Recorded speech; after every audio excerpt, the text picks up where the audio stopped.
नमस्कार। आपके कार्यक्रम आमने सामने में आपका स्वागत है। मैं हूं सुधांशु रंजन। आपको पता है कि बिहार में चुनाव होने जा रहे हैं और एक बहुत ही महत्वपूर्ण चुनाव है जिसके बारे में कहा जा रहा है कि ये न केवल बिहार की दिशा और दशा तय करेगा बल्कि इससे राष्ट्रीय राजनीति भी प्रभावित होगी। वैसे तो कोई भी चुनाव किसी भी राजनीतिक दल के लिए बहुत महत्वपूर्ण होता है, लेकिन इस चुनाव के बारे में ये कहा जा रहा है कि चूंकि इसका एक राष्ट्रीय जो है महत्व है, इसलिए स्वाभाविक है कि सभी दल की ओर से भरपूर प्रयास किए जा रहे हैं, जो अक्सर होता है। लेकिन इसमें कुछ ज़्यादा ही ताकत विभिन्न दलों ने झोंक दी है, क्योंकि बहुतों के लिए जो है ये कहा जा रहा है कि अस्तित्व का प्रश्न है। लेकिन पिछले दो चुनाव में, खास करके 2005 और 2010 में जो चुनाव हुए थे, उससे थोड़ा फर्क है, क्योंकि इस बार फिर से जो है जातिवादी राजनीति जो है एक बार सामने आई है और मुख्य रूप से जो राष्ट्रीय जनता दल के नेता लालू प्रसाद हैं, उन्होंने खुले रूप से इसे अगड़ों और पिछड़ों की लड़ाई कह दी है। जबकि भारतीय जनता पार्टी का कहना है कि चूंकि उनके पास कोई मुद्दे नहीं है और उनको पता है कि चुनाव में उनकी हार होने वाली है, इसलिए एक हताशा में दिया गया ये बयान है। आज हम इसी पर यह चर्चा करेंगे कि जो बिहार का चुनाव है वो उसमें विकास कितना है और जाति की कितनी भूमिका होगी। तो आज हमारे ये जो हमारी बहस है उसका विषय है बिहार चुनाव, विकास या जाति की नाव। क्या जाति की नाव पर सवार होकर के चुनाव जीते जाएंगे या विकास जो है एक महत्वपूर्ण एजेंडा रहेगा। और इस बहस में शामिल हैं केसी त्यागी, जो जनता दल यूनाइटेड के सांसद हैं। हमारे साथ SY कुरैशी हैं, जो पूर्व मुख्य निर्वाचन आयुक्त हैं। हमारे साथ डॉक्टर अलख नारायण शर्मा हैं, जो कि इंस्टीट्यूट फॉर ह्यूमन डेवलपमेंट मानव विकास संस्थान के निदेशक हैं। और पटना में हमारे साथ राजनीति प्रसाद हैं, जो राष्ट्रीय जनता दल के पूर्व सांसद हैं। भारतीय जनता पार्टी के सांसद RK सिन्हा भी इस कार्यक्रम में शामिल होने वाले हैं और किसी क्षण पहुंच सकते हैं। आप सबों का स्वागत इस कार्यक्रम में। सबसे पहले केसी त्यागी जी, आप बताएं कि ये कहा जा रहा था और आपके नेता नीतीश कुमार भी बार बार कह रहे थे कि भाई ये जो पिछले 15 सालों से सिर्फ जाति की राजनीति चल रही थी, उसको उन्होंने एक नई दिशा दी और उसको विकास की ओर मोड़ दिया। बिहार में सिर्फ यही नहीं कि लालू प्रसाद के आने के बाद, लेकिन उसके बाद वो गति तेज होगी। उसके पहले भी हो रहा था, जातीय युद्ध हो रहा था, जात के नाम पे हत्याएं हो रही थी, कई नरसंहार ऐसे हुए। उन सब नरसंहारों का अंत हुआ, कुछ विकास की किरण वहाँ पर आई, सड़कें बनी और इस विधि व्यवस्था की स्थिति में सुधार हुआ।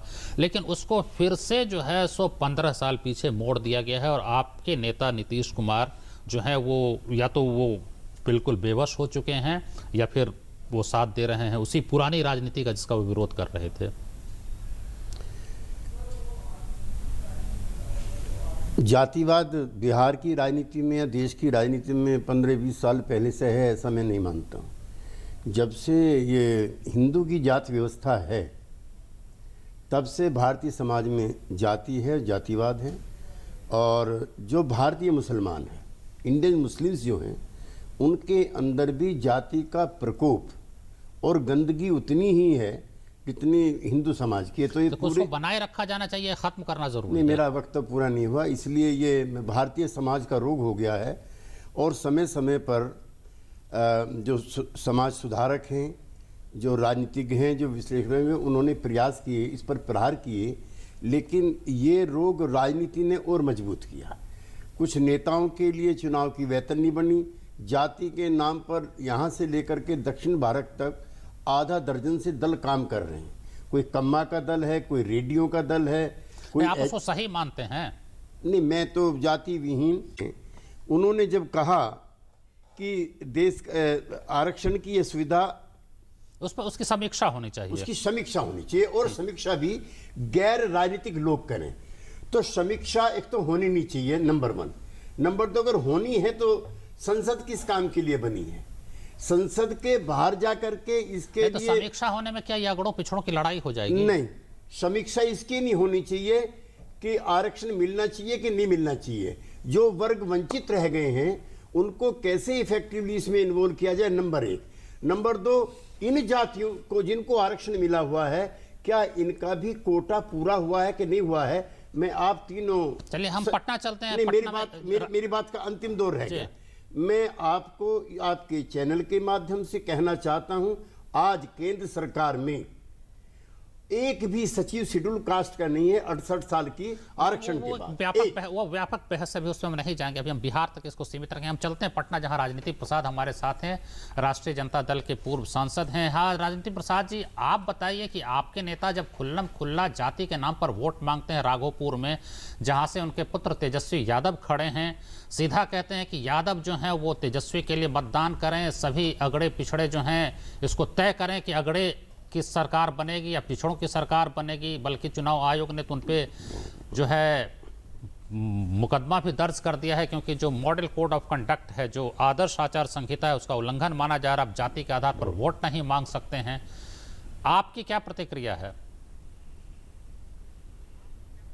देखिए, चुनाव आयोग ने जो उन्होंने मुकदमा किया है वो लगता है कि कोई सोच जल्दी से कर दिया उन्होंने। और लालू यादव ने ऐसी बात नहीं कही। लालू यादव ने यह कहा कि ये देश जो है, अब जाति जनगणना अगर आ जाती तो पता लगता कि कहां कौन जा रहा है, कहां किसका जात का, कौन गरीब लोग है, कौन अमीर लोग है, कौन किस जात का लोग है। तो पूरे संदर्भ के बारे में लालू यादव ने बात किया। अगला पिछड़ा तो संवैधानिक प्रक्रिया है, हम उसको क्या कर सकते हैं। अगला पिछड़ा यानी गरीब अमीर, अगला पिछड़ा का मतलब गरीब अमीर, ये नारा दिया। उन्होंने ये नहीं कहा कि यदुवंशी और यादव अलग हो जाओ और ये हो जाओ, ऐसा नहीं कहा।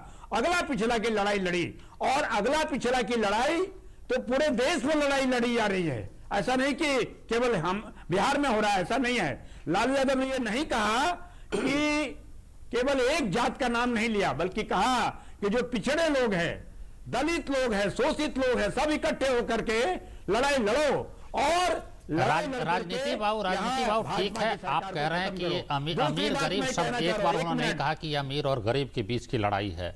और राघोपुर के रिकॉर्डिंग तो मेरे पास नहीं है, लेकिन जब नहीं अमीर गरीब तो देखिए, अमीर गरीब तो उसमें आ ही जाता है ना। जब पटना में स्वाभिमान रैली थी और जिसका सीधा प्रसारण सभी टीवी चैनलों पे हो रहा था, तो मैंने खुद सुना कि वो खुद सीधे यादवों से बात कर रहे हैं कि यदुवंशी बताओ तुम हमारे साथ हो या नहीं हो, बताओ तुम हमारे साथ हो या नहीं हो। ये खुल करके एक जाति के साथ जो है वो संवाद कर रहे थे। यदुवंशी का मतलब होता है, यदुवंशी का मतलब होता है पिछड़े लोग, दलित लोग। यदुवंशी कोई जात का नाम नहीं होता है। आपको मैं बता रहा हूँ, सबसे पहले दलित और गरीब, ये आप एक नया अर्थ, नया अर्थ है इसका, नहीं था, नहीं नया अर्थ है इसमें। अब मैं एक बात बताता हूँ, ये लड़ाई होती नहीं। साले अभी दोनों बेटों को उन्होंने टिकट दिया है, मुख्यमंत्री पत्नी को ही बनाया, साले सांसद बनते रहे। अलग बात है कि साले आज उनके विरोध में खड़े हैं। आप बताइए कौन नहीं दिया है? अरे कौन नहीं दिया है? सभी पार्टी के लोगों ने दिया है। लालू यादव कोई नया काम नहीं थोड़े किए हैं। और वो लोग क्या करते, वो लोग उसी वातावरण में पले हैं, तो आखिर करते क्या? वो कहाँ जाते हैं? वो बताइए, क्या कौन काम करते हैं?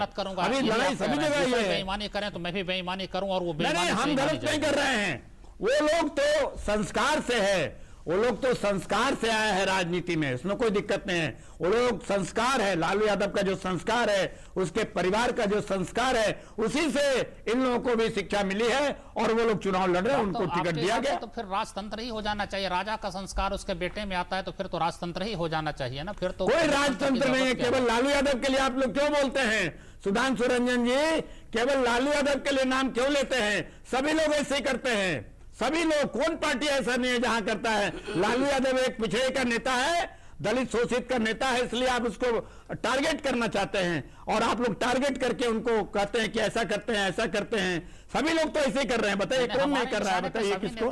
कौन पार्टी ऐसा नहीं है जिसमें अपने बाल बच्चों को नहीं दिया है? जो हमारे सामने होते हैं, हमारे निशाने पे सभी होते हैं। लेकिन अब आप ऐसा कह रहे हैं तो खैर ये आपकी अपनी भावना अगले पिछड़े सकता है। लेकिन सिर्फ एक अंतिम बहुत छोटे में आप ये जवाब दीजिएगा कि क्या आप मानते हैं चुनाव आयोग ने भी गलत किया? जितनी रिपोर्ट मीडिया में आ रही है वो सब निराधार है और उन्होंने कोई जातिवाद चुनाव आयोग ने, मेरी बात सुनिए, नहीं, चुनाव आयोग ने गड़बड़ी से, हड़बड़ में उन्होंने कॉग्निजेंस लिया है, ऐसा कुछ भी नहीं है। चुनाव आयोग में पूरा डिटेल में अगर जाएंगे तो उस तरह का बात नहीं होने वाला है।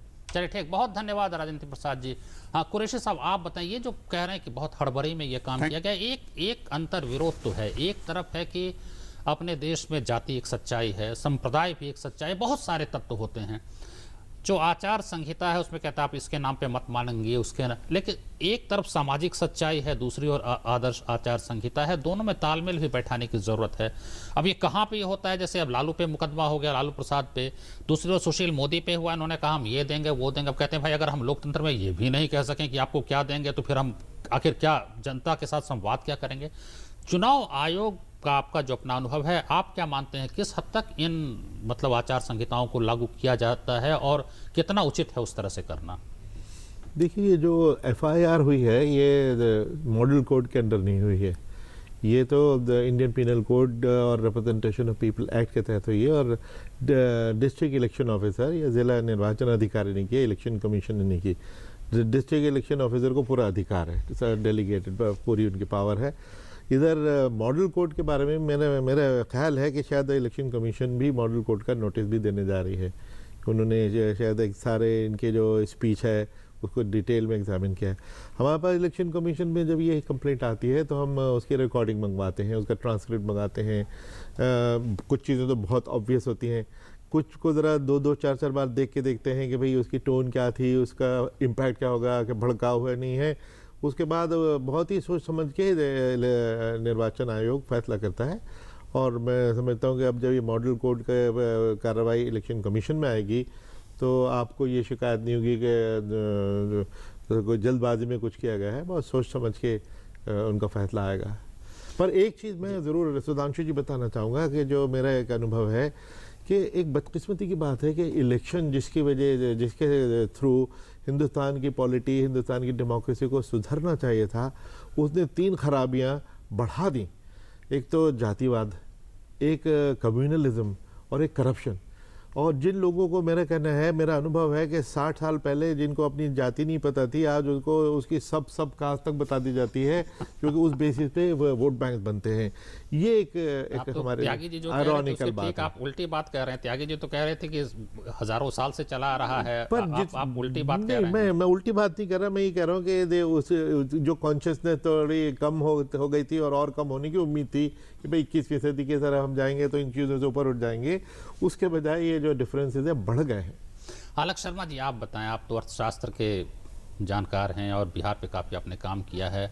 ये जो कहा जा रहा है कि जाति बनाम विकास, 2 चुनाव में कहा गया कि विकास और एक बहुत बड़ा एजेंडा बना और इस कारण से जाति की भावना से ऊपर उठ करके लोगों ने मतदान किया था। किस हद तक वो सही है? और इस चुनाव में जब जातिवाद प्रखर रूप से फिर से सामने आया है, लोग कह रहे हैं, जो कहा लालू ने तो साफ कहा कि मंडल राज 2 होगा, स्वाभिमान रैली में भी कहा, फिर अगड़ों पिछड़ों की लड़ाई साफ कर दिया। आप क्या मानते हैं कि इस चुनाव में क्या होने जा रहा है, क्या जो है कारक तत्व होंगे?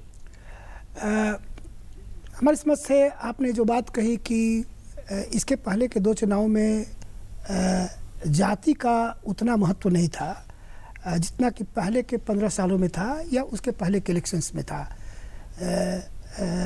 क्योंकि काफ़ी असंतोष था लोगों में, था एस्पिरेशन जगह था कि कुछ चेंज आए। तो जाति से उठकर भी, इसका मतलब ये नहीं है कि जाति पर वोट होते नहीं थे, लेकिन जाति का उतना रोल नहीं था जितना पहले के चुनाव में था, पिछले 2 चुनावों में। अभी के चुनाव में ये लगता है, और अखबारों से मैं भी बिहार जाते आते रहता हूँ, मुझे लगता है कि इस चुनाव में पिछले 2 चुनावों से ज़्यादा महत्व है। और जिस तरह के भाषणों का आपने जिक्र किया और इलेक्शन कमीशन ने या डिस्ट्रिक्ट इलेक्शन ऑफिसर ने जो जिस तरह से उसका रिकॉग्नाइज किया, एफआईआर किया, मुझे लगता है कि इससे वातावरण विषाक्त हो रहा है। वो इस चुनाव में लड़ाई कास्ट लाइंस पर ज़्यादा होगी, लेकिन कितना सफल होंगे, मुझे लगता है कि 15 साल पहले या 10 साल पहले जितना जाति चलता था, जाति का जादू, अब नहीं चलेगा, काम नहीं कर पाएगी, अब नहीं कर पाएगी। कारण इसका है, सबसे बड़ी बात है कि अभी युवा वर्ग काफ़ी ज़्यादा है। बाय द वे आपको मैं बता दूं कि 40 साल से नीचे का जो पॉपुलेशन है बिहार में, हिंदुस्तान में सबसे ज़्यादा है। बिहार और झारखंड में हिंदुस्तान में सबसे ज़्यादा है।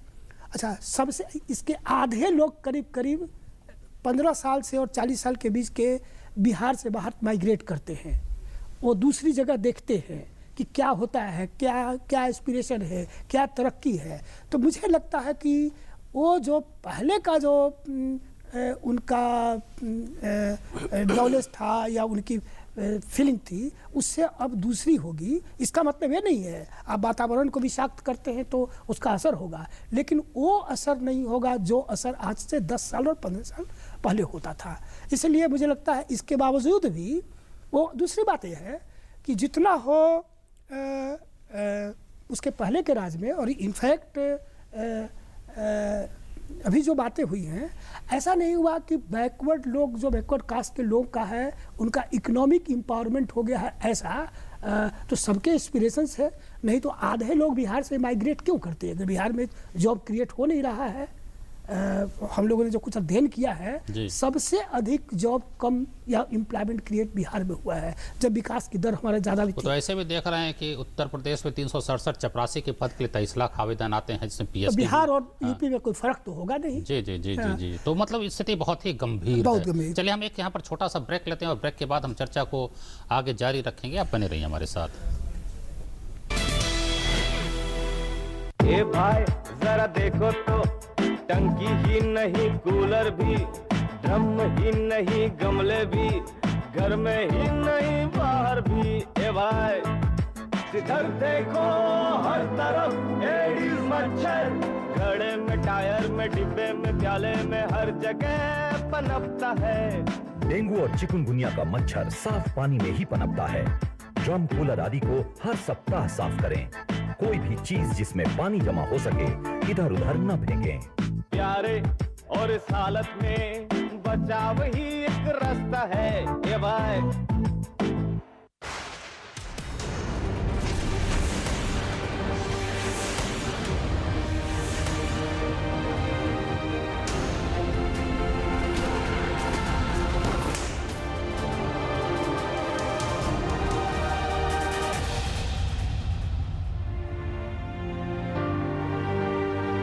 आइए 1965 के युद्ध में भारतीय सैन्य बल की बहादुरी और बलिदान का जश्न मनाएं। मुबारक हो सेठ जी, आखिर चौधराइन आई गई कर्जा मांगने। आओ आओ चौधराइन। राम राम सेठ जी। सुना है बिटिया की शादी तय हो गई है? हाँ सेठ जी, बहुत अच्छा घराना है। कुछ रुपए पैसों की मदद हो तो। नहीं नहीं सेठ जी, मैंने इसके लिए ग्रामीण डाक जीवन बीमा पहले से ही करा रखा है। फिर भी जरूरत हुई तो दूसरी पॉलिसी पे लोन ले लूंगी। मैं तो बस ये न्योता देने आई हूँ। ग्रामीण डाक जीवन बीमा, ताकि आपकी शान हमेशा बनी रहे। उंगली थाम के जिसने चलना सिखाया, कड़ी मेहनत करके हमको पढ़ाया, हमारी खुशियों को अपनी खुशी बनाया, जिंदगी के हर सुख दुख में जो एक साया बनकर साथ रहे, ढलती उम्र में इन्हें अकेला ना छोड़ें। ध्यान रखें, माता पिता एवं वरिष्ठ नागरिक भरण पोषण एवं कल्याण अधिनियम 2007 के तहत माता पिता की देखभाल करना हमारा कर्तव्य है और उनको बेसहारा छोड़ना एक दंडनीय अपराध है। सामाजिक न्याय और अधिकारिता मंत्रालय, भारत सरकार द्वारा जनहित में जारी। अंतराल के बाद फिर से आपका स्वागत। इस कार्यक्रम में हम चर्चा कर रहे हैं बिहार चुनाव के बारे में कि विकास एजेंडा होगा या जाति की राजनीति होगी, और हमारे साथ नए मेहमान जुड़ गए हैं। भारतीय जनता पार्टी के सांसद आर के सिन्हा, आपका स्वागत है। सिन्हा साहब, आप पहली चर्चा तो नहीं सुन पाए, लेकिन वही बात है कि ये जो जातीय राजनीति हो रही है और आपकी पार्टी बहुत मुखर रूप से कह रही है कि चूंकि लालू और नीतीश के पास कुछ और कहने को नहीं है, इसलिए वो ऐसा कह रहे हैं। आप क्या मानते हैं कि इस चुनाव में क्या सिर्फ विकास के नाम पर होगा? और अगर सिर्फ विकास की बात होती तो कहा जा रहा है कि एनडीए भी जो है सो वो खुले रूप से तो नहीं, लेकिन हाँ अंदर ही अंदर सारे जातीय समीकरण वो भी तय करने में लगे हुए हैं कि कहाँ से किसको टिकट मिले। और उसमें जो है जैसे उच्च जातियाँ आपके साथ हैं तो 85 टिकट आपने उनको दे दिया।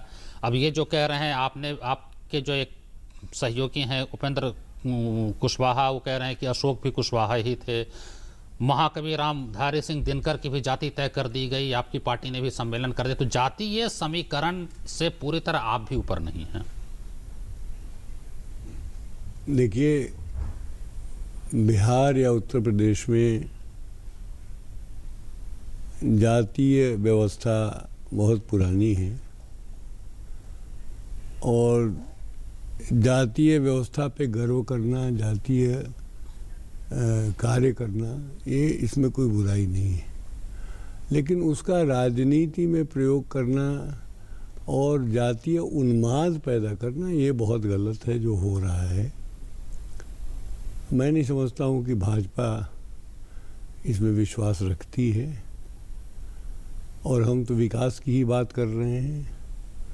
आज बिहार की आम जनता विकास की बात कर रही है। सबसे बड़ी बात यह है कि नवयुवक और महिलाएं विकास की बात कर रही हैं।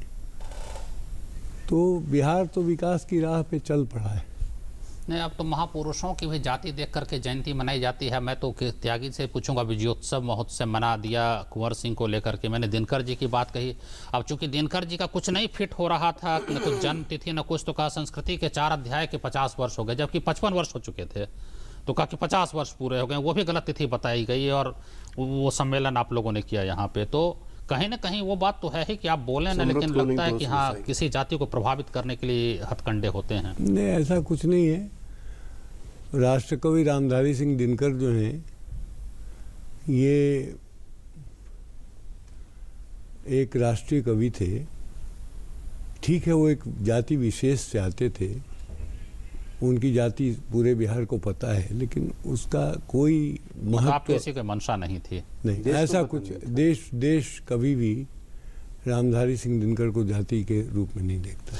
त्यागी जी, आप बताएं कि आप जो बार बार करें, ठीक है जातीय व्यवस्था थी, लेकिन आप खुद का एक समाजवादी के नाते वर्गहीन वर्णहीन समाज आप चाहते हैं, लेकिन आपके सारे समाजवादी बार बार जाति पे आखिर किसी समाज को पिछले 25 वर्षों से सरकार आपकी है, अब आपके वो सहयोगी हो चुके हैं। उसके पहले भी कर्पूरी ठाकुर, भोला पासवान शास्त्री, ऐसा नहीं है कि सरकारें नहीं रही हैं। कितना समय चाहिए किसी को? आप हमेशा जाति का ही कहते रहेंगे कि हाँ शोषण, अगर मान ले शोषण हुआ, जो एक ऐतिहासिक सच्चाई है, कितना चाहिए? क्या 100 साल चाहिए? कितने साल आपको चाहिए आगे बढ़ने के लिए? ये विशेष अवसर का सिद्धांत ये ना तो किसी का एहसान है। नहीं, मैं आरक्षण की बात नहीं कर रहा हूं। मैं उसी से जोड़ आरक्षण, ये जाति के नाम पर वोट मांगने की बात मैं कर रहा हूं कि तुम पिछड़े हो, वो अगड़ा है, ये मैं कह रहा हूं। ऐसा है कि ये बहस भी किसने शुरू करी? क्या किसी को देश के पूर्व जितने भी प्रधानमंत्री हुए, एक से एक विद्वान, अटल बिहारी वाजपेयी से लेकर के जवाहरलाल नेहरू तक, क्या किसी ने कहा कि ब्राह्मण जाति के हैं? भारतीय जनता पार्टी के राष्ट्रीय अध्यक्ष कहते हैं और प्रधानमंत्री पद के खुद दावेदार जाके बिहार में कहते हैं कि मैं अति पिछड़ा हूं। क्या कभी अटल जी ने कहा मैं ब्राह्मण हूं? क्या कभी पंडित जवाहरलाल नेहरू ने कहा? क्या कभी मुरारजी भाई ने कहा? एक दूसरा जो आप कह रहे हैं यदुवंशी वाला, मैं उससे उसका जवाब नहीं दे रहा था। यदुवंशी की बहस बिहार की राजनीति में किसने शुरू करी है? जब प्रधानमंत्री मोदी जी गए हैं तो उन्होंने भगवान कृष्ण की भी जाति बताई है। आप तो खाली इंसानों की बात कर रहे हो। आप ही के यहाँ चला सारा ये कि यदुवंशी थे। हाँ, आर.के. सिन्हा साहब, आप संक्षेप में जवाब दे, क्योंकि आप अंत में आए हैं और समय आपने तो भगवान की भी जात बता दी कि राम जो है फॉरवर्ड था, कृष्ण की जाति तो राम फॉरवर्ड था, कृष्ण बैकवर्ड था, कृष्ण यदुवंशी था। आपने बिहार में प्रधानमंत्री ने ये भी बहस चला दी। आप संक्षेप में जवाब दे दीजिए जिनके आरोपों का कि प्रधानमंत्री ने अपनी जाति बताई, कृष्ण की जाति बताई। ये त्यागी जी अभी गलत संगति में पड़े हुए हैं, इसलिए ऐसा बोल रहे हैं। ऐसा कुछ नहीं है, गुजरा हमारा ऐसा कुछ नहीं है। मैं आपको बताता हूँ, ये जातिवाद का आरोप ये लोग आज से नहीं लगाते, बहुत पुराने जमाने की बात मैं कह रहा हूँ। 60 के दशक की बात है। डॉक्टर लोहिया ने को एक बार बुलाया गया, नाना जी ने बुलाया कि डॉक्टर साहब आप आओ, हमारे संघ का कैंप लगा हुआ है कानपुर में, आप आओ एक दिन भोजन करने के लिए। तो डॉक्टर लोहिया ने कहा कि तुम जातिवादी लोग हो, हम तो नहीं आएंगे। उन्होंने कहा ठीक है मत आओ। फिर डॉक्टर लोहिया अचानक बिना सूचना के पहुंच गए जी। तो नाना जी ने कहा कि डॉक्टर साहब आपने तो कहा था कि आप नहीं आएंगे, फिर आप चले आए, हम आपका स्वागत करते जी। अब तो भोजन का वक्त हो गया है, चलिए वहीं बैठ के बात करते। समय समाप्त हो गया सिन्हा साहब जी। तो डॉक्टर लोहिया जब बैठे भोजन के लिए तो उन्हें पूछना शुरू किया, भाई तुम कौन हो? तो जो परोस रहा था रोटी उसने कहा मैं जाटो हूँ। तुम कौन हो? वो सब्जी परोस रहा था, उसने कहा मैं वाल्मीकि हूँ जी। लोहिया कहने लगे यार अजीब, तुम्हारे यहाँ असली समाजवाद तो तुम्हारे यहाँ ऐसा कोई प्रसंग मेरी जानकारी में नहीं है। नहीं, आपके जानकारी में नहीं है, लेकिन जिसके जानकारी में आप जब आएंगे मैं आपको मिलवा दूंगा। गैर कांग्रेस जो लोहिया की बात करते हैं वो गैर कांग्रेसवाद में तो उन्होंने, बल्कि फारुखाबाद में आचार्य रघुवीर उनके चुनाव प्रचार में जा रहे थे, जिस दुर्घटना में वो मरे, कार की दुर्घटना में, तो उन्होंने तो जनसंघ को साथ लेकर के गैर कांग्रेसवाद चलाया था। जनसंघ और हम साथ थे, लेकिन पीडीपी और बीजेपी कब साथ थे पिछले 68 सालों में? आप हमारे पे तो दोष लगाते हैं कि हमने जो है नापाक गठबंधन कर लिए। मुफ्ती मोहम्मद सईद जो है ग्रेटर कश्मीर मानते हैं, ये 370 में नहीं मानते। बीजेपी में पीडीपी में क्या चीज कॉमन? चलिए आप विषय को मोड़ रहे हैं अनावश्यक रूप से। बहुत संक्षेप में अलग शर्मा जी बताइए कि आपका क्या मानना है, उच्च जाति क्या भाजपा अलग हुई उसके बाद नीतीश के खिलाफ हो गई, या कुछ लोग कहते हैं कि 2006 में जब उन्होंने अति पिछड़ों के लिए पंचायत में आरक्षण कर दिया उसके बाद ही अलग हो गई थी? क्या आपका क्या मानना है, या अभी भी उच्च जाति साथ है नीतीश कुमार के? देखिए मैं पॉलिटिकल पर्सपेक्टिव में बात नहीं करूंगा। हाँ, नहीं आप इसलिए आपको बुलाया भी है।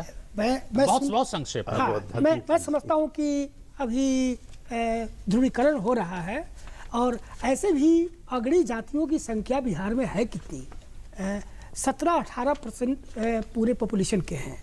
उनका जो स्ट्रेंथ था पिछले 20 साल में घटता जा रहा है। वो बाहर जा रहे हैं। चलिए, बाहर ही नहीं जा रहे हैं, जमीन उनके पास। एक अंतिम टिप्पणी आपकी कुरैशी साहब, समय बिल्कुल समाप्त, समय के बाहर कर रहे हैं कि क्या चुनाव आयोग की कोई भूमिका हो सकती है कि जातिवाद को खत्म कर दिया जाए? देखिए, चुनाव आयोग जब इस पे सख्ती करता है तो लोग गाली देते हैं कि साहब आपने तो फेस्टिवल ऑफ डेमोक्रेसी ख़त्म कर दिया। तो आयोग ने भी बड़ा बैलेंस से चलना पड़ता है कि ये नहीं कि हर छोटी मोटी चीज़ को पकड़ के बैठ जाए, तो वरना तो वाकई फिर हर प्रचार में मुश्किल हो जाए। लेकिन जहाँ बहुत ही ब्लेटेंट, तो वहाँ पर कार्रवाई करता है। अब समाप्त करना पड़ेगा, चर्चा समाप्त करनी होगी, इसलिए सिन्हा साहब, त्यागी जी, कुरैशी साहब और अलग शर्मा जी, आप सबका बहुत धन्यवाद चर्चा में शामिल होने के लिए। थोड़ा और इंतजार करिए, पता चल जाए, क्योंकि सारी भविष्यवाणियां पता चलता है कि परिणाम आने के बाद गलत साबित हो रही हैं। लेकिन निश्चित रूप से चाहे अगड़ा हो या पिछड़ा हो, विकास तो सबको चाहिए, सबको सड़क चाहिए, सबको बिजली चाहिए, और वो विकास से ही संभव है। इसलिए विकास की राजनीति को नकारना तो मुश्किल है, लेकिन जाति की एक भूमिका होती है, वो भी एक सच्चाई है। आप अपने सुझाव, अपनी प्रतिक्रिया हमें भेज सकते हैं yes.tdnews@gmail.com, sudhanshuranjan@hotmail.com, और हमारा पता है आमने सामने, कमरा संख्या 511, टावर बी, दूरदर्शन भवन, कॉपरनिकस मार्ग, नई दिल्ली 11000। नमस्कार।